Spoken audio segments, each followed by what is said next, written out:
सभी दोस्तों को मेरा राम राम। लाल किताब में चंद्रमा के लिए एक उपाय बताया जाता है। चांदी का चौकोर टुकड़ा अपनी जेब में रखें।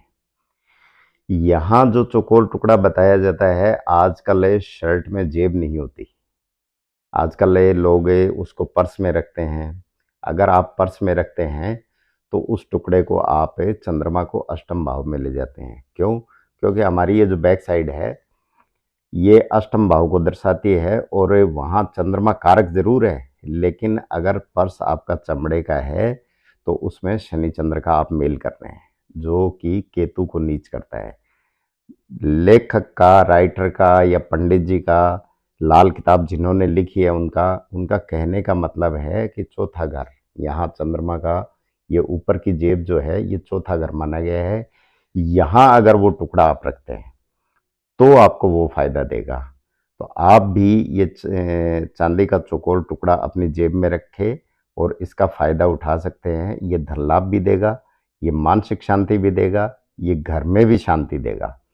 लेकिन इसको रखना ऊपर की जेब में है। अगर ऊपर की जेब नहीं है, टी शर्ट पहनते हैं या ऐसे आजकल शर्ट ऐसे ही आते हैं जिसमें जेब नहीं होती, तो आप अंदर की साइड में एक छोटी सी पॉकेट बनवा लें, तो उसमें आप इसको रख सकते हैं। क्यों? क्योंकि यहाँ फेफड़ों का जो कारक होता है वो चंद्रमा होता है। सीने पे, फेफड़ों पे यहाँ चंद्रमा का अधिकार है और चंद्रमा की चीज़ अगर चंद्रमा की जगह रखेंगे तो चंद्रमा हमें फायदा देगा। इस उपाय को कोई भी कर सकता है। ऐसा नहीं है कि मेरे छठे बैठा है, मेरे 8वें में बैठा है, मेरे 10वें में बैठा है, मेरे 9वें में बैठा है, 12वें में बैठा है। क्योंकि आप चंद्रमा को चंद्रमा के घर में स्थान दे रहे हैं तो वहाँ वो नुकसान नहीं करेगा। इसको कोई भी रख सकता है। अच्छा, चौकोर आकार जो है इसमें वो मंगल का लिया गया है। हम चौकोर भूखंड लेते हैं वास्तु अनुसार देख के, जो सबसे शुभ माना गया है वो इसीलिए माना गया है कि मंगल जमीन भूमि का मालिक है, भूमि पुत्र है ये।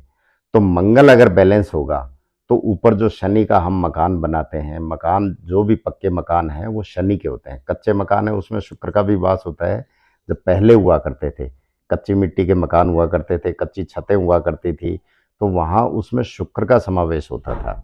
आजकल बजरी है वो बुध की है, लोहा, सीमेंट, ईंट ईंट है वो मंगल में आती है, लोहा सीमेंट है वो शनि में आते हैं। और इसमें जो इलेक्ट्रॉनिक सामान सारे लगते हैं इंटीरियर वगैरह में और लाइट बात होते हैं वो राहु के होते हैं। तो मंगल अगर आपका बैलेंस है, डिसबैलेंस नहीं है और बैलेंस है मंगल, यानी चौकोर आपका भूमि का आकार जो है वो चौकोर है, मंगल बैलेंस में है, तो आपको शनि ज़्यादा नुकसान नहीं पहुंचा सकता। क्यों? क्योंकि मंगल शनि, राहु, केतु इन सब को कंट्रोल करने की ताकत रखता है। तो इसी तरीके से इस उपाय को छोटा ना समझें। यहाँ मंगल और चंद्र दोनों को मिला के, जो मैंने एक वीडियो में बताया था कि मंगल चंद्र को मिलाएं तो शनि, राहु, केतु अपना दुष्प्रभाव नहीं देंगे। तो एक छोटा सा चांदी का चौकोर टुकड़ा, वजन उसका 4 ग्राम ले लें, क्योंकि चौथे घर का ही हमने वजन लेना है। तो 4 ग्राम का चौकोर टुकड़ा अगर आप अपनी ऊपर की जेब में रखते हैं तो आपको ज़रूर फायदा देगा और आप 10 से 15 दिन में आप पाएंगे कि आपको वाकई फ़ायदा हो रहा है। तो आप भी ये करके देखें, आपको लाभ ज़रूर होगा। नमस्कार, धन्यवाद।